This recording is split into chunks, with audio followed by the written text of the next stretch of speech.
सभी मित्रों को जय जय सिया राम।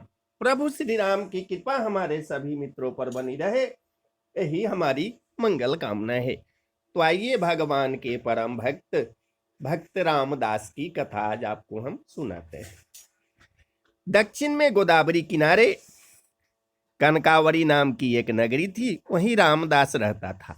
रामदास जाति का चमार था, परंतु अत्यंत सरल हृदय का, सत्य और न्याय की कमाई खाने वाला और प्रभु का निरंतर चिंतन करने वाला भक्त था। रामदास की पतिव्रता स्त्री का नाम मूली था। दंपति में बड़ा प्रेम था। इनके एक छोटा लड़का था, वह भी माता पिता का परम भक्त था। तीनों प्राणियों के पेट भरने पर जो पैसे बचते, उनसे रामदास अतिथि की सेवा और पीड़ितों के दुख दूर करने का प्रयास करता। वह समय समय पर भगवान नाम का संकीर्तन सुनने जाया करता था और बड़े प्रेम से स्वयं भी अपने घर की कीर्तन करता। कीर्तन में सुनी हुई यह एक पंक्ति, हरि मैं जैसो तैसो बस तेरो, उसे बहुत प्यारी लगी और उसे कंठस्थ हो गई। वह निरंतर इसी पंक्ति को गुनगुनाता हुआ सारा काम किया करता था। वह सचमुच अपने को भगवान का दास और आश्रित समझकर मन ही मन आनंद में भरा रहता। भगवान तो भाव के भूखे होते हैं। वह रामदास के ऐसे प्रेम को देखकर उसे अब अपनाना चाहते थे। कुछ चोर गहनों के साथ ही कहीं से एक सुंदर विलक्षण स्वर्णयुक्त शालिग्राम की विशाल मूर्ति चुरा लाए थे, जो उनके लिए सिर्फ एक पत्थर था। उनमें से एक चोर के जूते टूट गए थे। उसने सोचा कि इस पत्थर के बदले में जूते की जोड़ी मिल जाए तो अच्छा है। भगवत प्रेरणा से शालिग्राम की मूर्ति को लेकर वह सीधा रामदास के घर पहुंचा और मूर्ति उसे दिखाकर कहने लगा, अरे भाई देख, यह कैसा मजेदार पत्थर है। जरा अपने औजार को इस पर घिस तो सही, देख कैसा अच्छा काम देता है, पर इसके बदले में मुझे एक जोड़ी जूते देने पड़ेंगे। चोर की आवाज सुनकर वह चौंका। उसके भजन में भंग पड़ा। उसने समझा कोई खरीदार है। उसने जूते की एक जोड़ी चोर के सामने रख दी। चोर ने उसे पहनकर दामों की जगह वह मूर्ति रामदास के हाथ पर रख दी। रामदास अभी तक अर्धचेतन अवस्था में था। उसका मन तो बस प्रभु के विग्रह की ओर खिंचा हुआ था, इसलिए पैसे लेने की बात याद ही न रही। मूर्ति को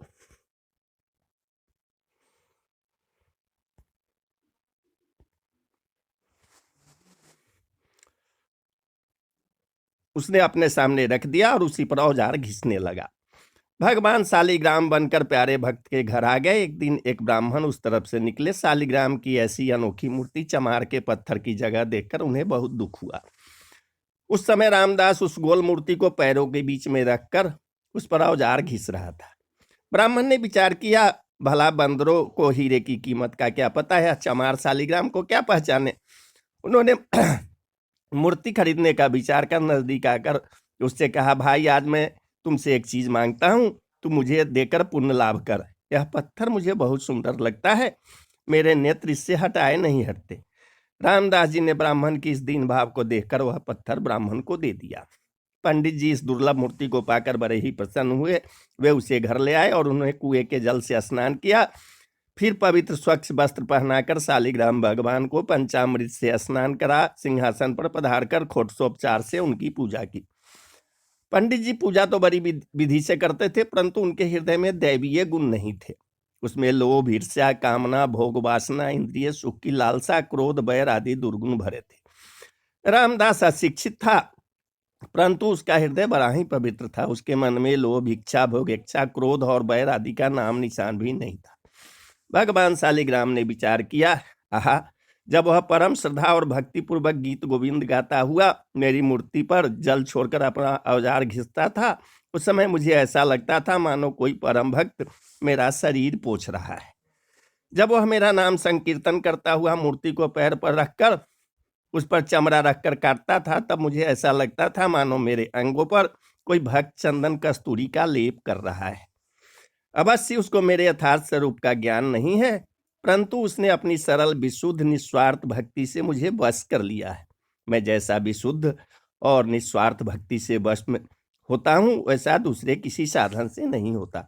और ब्राह्मण की पूजा सच्ची नहीं है, वह मेरा भक्त नहीं है, वह तो अपनी कामनाओं का भक्त है।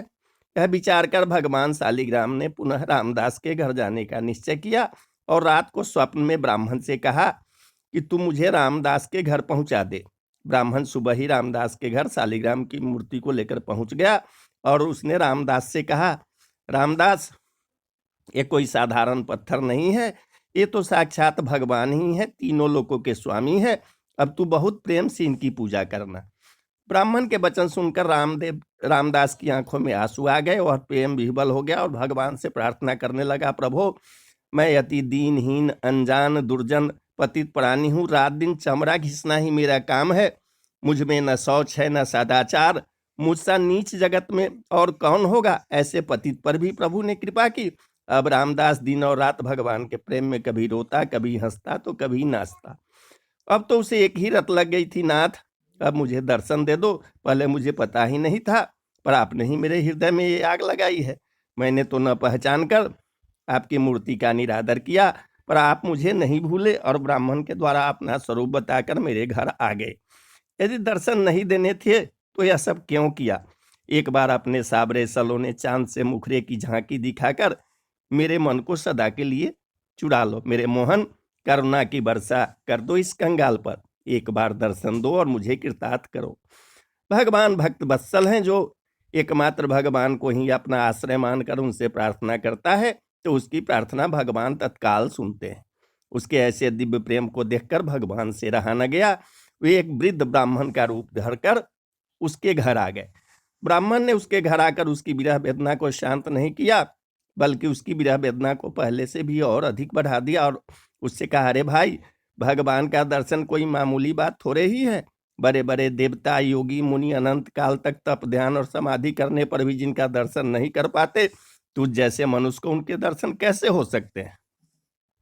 यह सुनकर रामदास की आंखों से झरझर आंसू बहने लगे। उसने कहा कि हे देव, मैं क्या करूं, मुझसे रहा नहीं जाता और मेरा यह दृढ़ विश्वास है कि मेरे नाथ दीन बंधु हैं, दया के अपार सागर हैं, वे मुझे दर्शन जरूर देंगे। पति कैसे ही रंग रूप का क्यों न हो, पर पत्नी का पति में अटूट प्रेम होता है। ऐसे ही मैं अपने स्वामी के स्नेह को परख चुका हूँ। यो कहते कहते रामदास का कंठ रूध गया। ऐसे दृढ़ विश्वास और अन्य प्रेम को देखकर भगवान से बिल्कुल रहा न गया। वे अपने भक्त को अपने से मिलाकर एक करने के लिए छटपटाने लगे। अकस्मात अनंत कोटि सूर्यों का प्रकाश छा गया। रामदास की आंखें मूंद गई। उसने हृदय में देखा कि भगवान मदन मोहन त्रिभंगी लाल मुस्कुराते हुए मधुर मधुर मुरली बजा रहे हैं और कह रहे हैं, आ मेरे पास आ। कैसा सुंदर रूप है। वह आनंद सागर में डूब गया।